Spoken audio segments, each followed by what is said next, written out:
Learning objectives.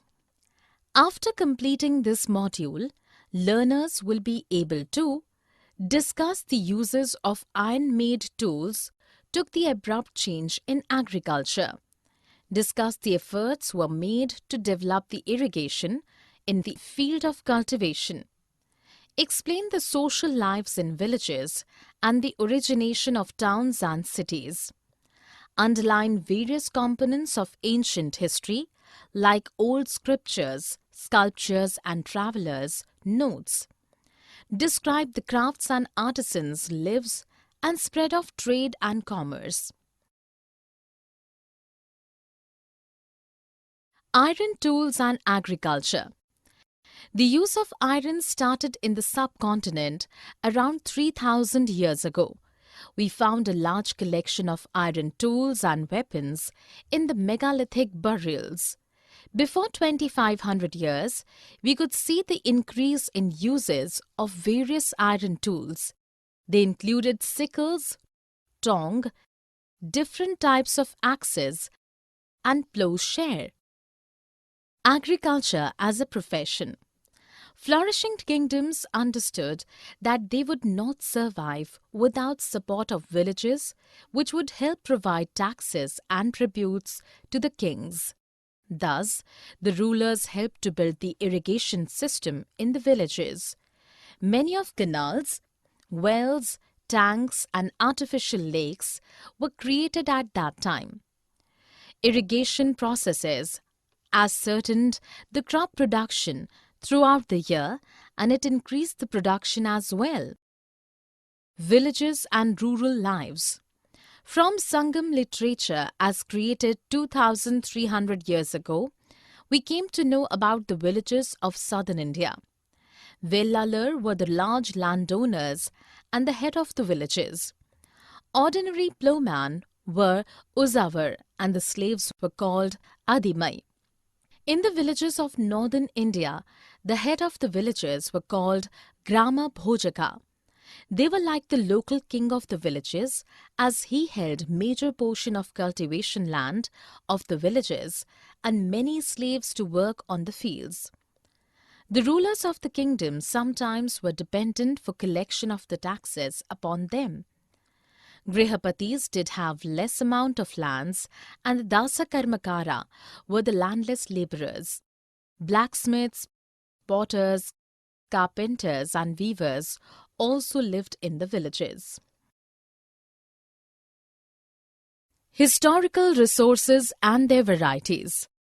We came to know about ancient history from various components like Jataka Sutra and other stories and numerous scholarly writing like Arthashastra and other religious scripts, from various sculptures and architecture and the narrations of the travellers who visited our country then. Jataka and other scriptures. From Jataka, we came to know that in cities, people used to work in various professions like potters, blacksmiths, helpers, gardeners, and else. Many traders used to visit the towns in order to get some good deals with royal people. From Arthashastra, we came to know about the societies, its various type of artisanship, and their related trade throughout the region. Sculpture and architecture. The sculpture and the architecture are very useful to know about old history. Besides decorative railings, pillars, and gateways, sculptors carved stones in the depictions too. Around Delhi, ring wells were found created by ceramic rings and numerous rows of pots to use for toilets or garbage dumps. In a sculpture of Sanchi Stupa, a city scene was carved upon the stone. Narration of the travellers. Unknown Greek traveller narrated about the port of Bharuch, erstwhile Bari Gaza, as through the port, wine, copper, tin, lead, coral, topaz were imported and different Himalayan medicinal plants, ivory, agate, carnelian, cotton, silk, and perfumes were exported. Efficient fishermen appointed by the king helped the ships to steer in through the narrow passage of the gulfs. Economy and development of cities. Coinage of India, issued by imperial dynasties and middle kingdoms, began anywhere between 6th century BCE to 1st millennium BCE and consisted mainly of copper and silver coins in its initial stage. Before that, we have seen there were several other processes as available where people used to give something in exchange of something else. Cowrie shells were first used in India as commodity money. According to Sangam literature, during old days, the salt merchants came to South India along with their families to collect salts from Middle East and China in exchange of rice and other materials. New urban settlement in Mathura. Mathura was an important settlement for more than 2,500 years. It was important because it was located at the crossroads of two major routes of travel and trade, from the northwest to the east and from north to south. There were several shrines in the city. Many inscriptions were found along the statues. About 2,000 years ago, Mathura became the second capital of Kushanas. It was a great religious center for Buddhists, Jains, and Hindus as well. Crafts and its trade. Pottery and weaving.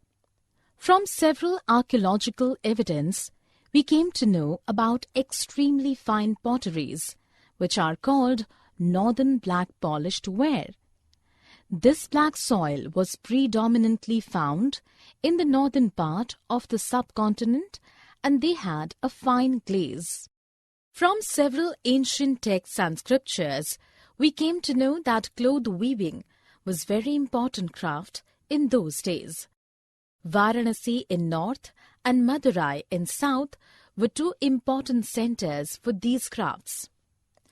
In Arthashastra, we came to know spinning and weaving were done in workshops under the supervision of many officials. Chanakya described that widows, young women, and others might be used for processing wool, bark, cotton, hemp, and flax. Raw materials, training, trade, and finance. Shreni was an association of traders, merchants, and artisans. It was originated by the craftsmen and merchants. They used to provide training and raw materials for the craftsmen. They also acted as custodians and bankers of religious and other endowments. A closer look, Arika Meadow. From various distant lands, numerous goods reached the port of Arika Meadow between 2,200 and 1,900 years ago.